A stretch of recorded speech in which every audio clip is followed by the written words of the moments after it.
I've had a career in research going from chemistry research through biochemistry, doing things like drug discovery for Alzheimer's disease, and now the research that we do is about the neuroscience of learning, how your brain changes when you learn. And for me, that change is the thing that I'm most interested in, the thing that I think is incredibly important for the research project. Whenever I have PhD students, I have new PhD students, the thing that I ask them isn't what do you want to do for your research, it's who do you want to be after you've done your research. How do you want this research project that you're going to do in your PhD, how do you want this research project to change you? How do you want it to position you as a platform for the rest of your life? And that's the question, of course, that I really want to ask you. You might not have chosen your topic yet or your research question yet. You might have already nailed it down. But now is the time when you can think about how you want it to change you, what it is about the research project, how you're going to approach it, because how you approach it is going to change the way that it shapes you. You get to choose how you build this road that you're going down with your research project.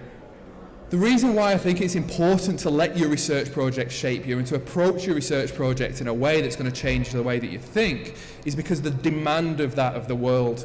At Flinders, we've got a large collaboration. One of 3 universities in the country has got this big collaboration with Cisco. And so we've been talking to Cisco about how do we need to think in the future to make the most of this. It's been interesting that Cisco think that the Internet of Everything was worth around $600 billion last year around the world. And in Australia, what we found when they talked to Australian businesses and said, what's going to make a difference? What's going to allow you to make the most of this change in the world? And they found that 22% of the companies said that it was going to be things. It was going to be the technology that was going to make a difference. 25% said it was going to be the processes. But 39% of them said it was going to be the people. And so we're seeing big future thinkers talking about the way that we think in the future needs to be different. And this is you. It's not me. This demand on your changing thinking, that research skills thinking, of course, is about you and your futures and your future contribution to Australia. I've got a little note up there to get me to say something about innovation and age.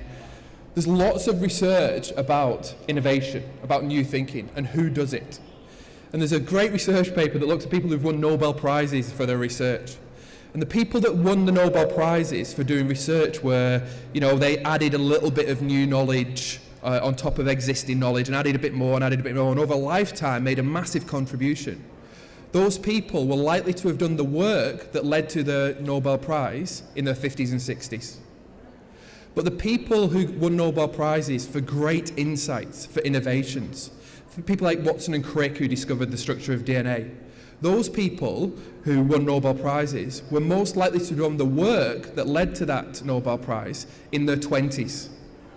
I'm past that. That's not me anymore. That's you. The research project and these skills and how it shapes you is setting you up to be those people.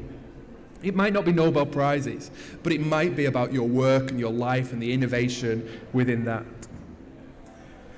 And, Cisco have gone on and said, we used to talk about, in technology, how the things that were important were things like having big data, having access to information, knowing lots of stuff was important.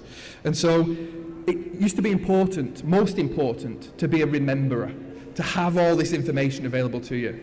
And now what they're saying is, the world's changed.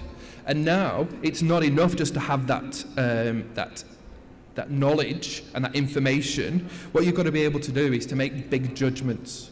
What you've got to be able to do, what a business has got to do, is make sure that effective decisions can be made at the point at which they're needed, pushing that decision making, that judgment making onto you.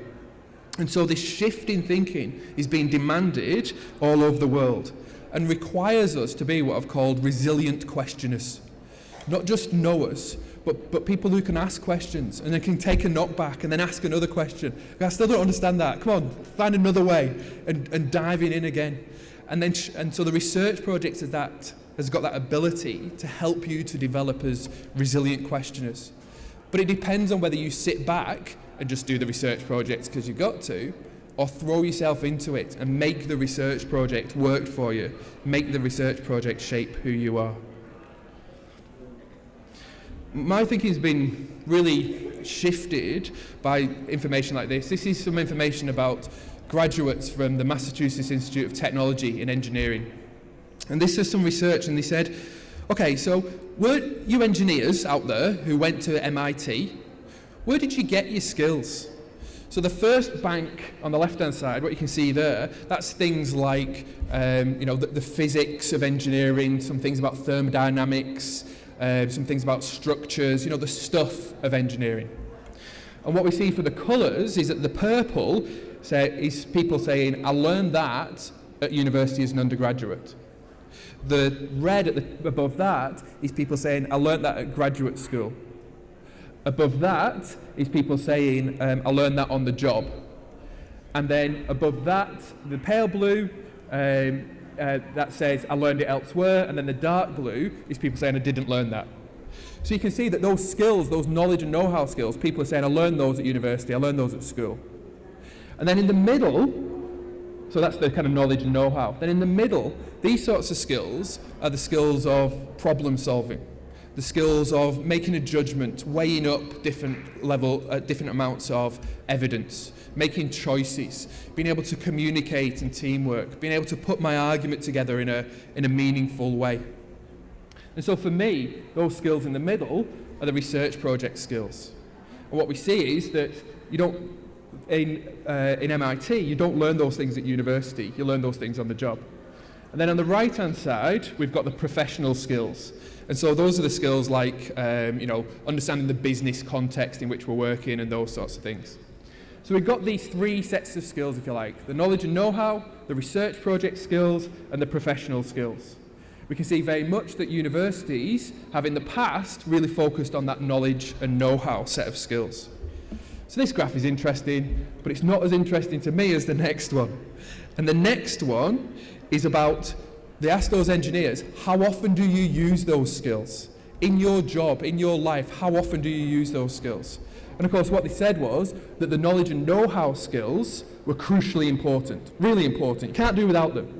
But they weren't the things that I was doing every day.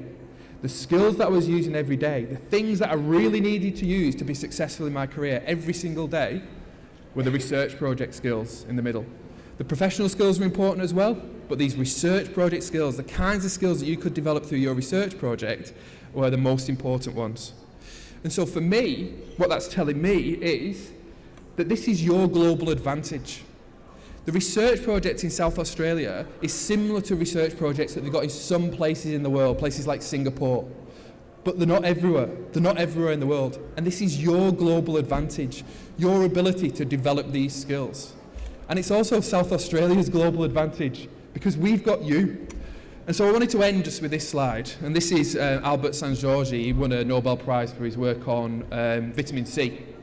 And he said that research consists of seeing what everyone can see and thinking what no one else has thought. And that's your global advantage, to be able to get below the surface and to be able to think these things and think in these ways. Take control of it, because that's what the research project's for. Thanks very much.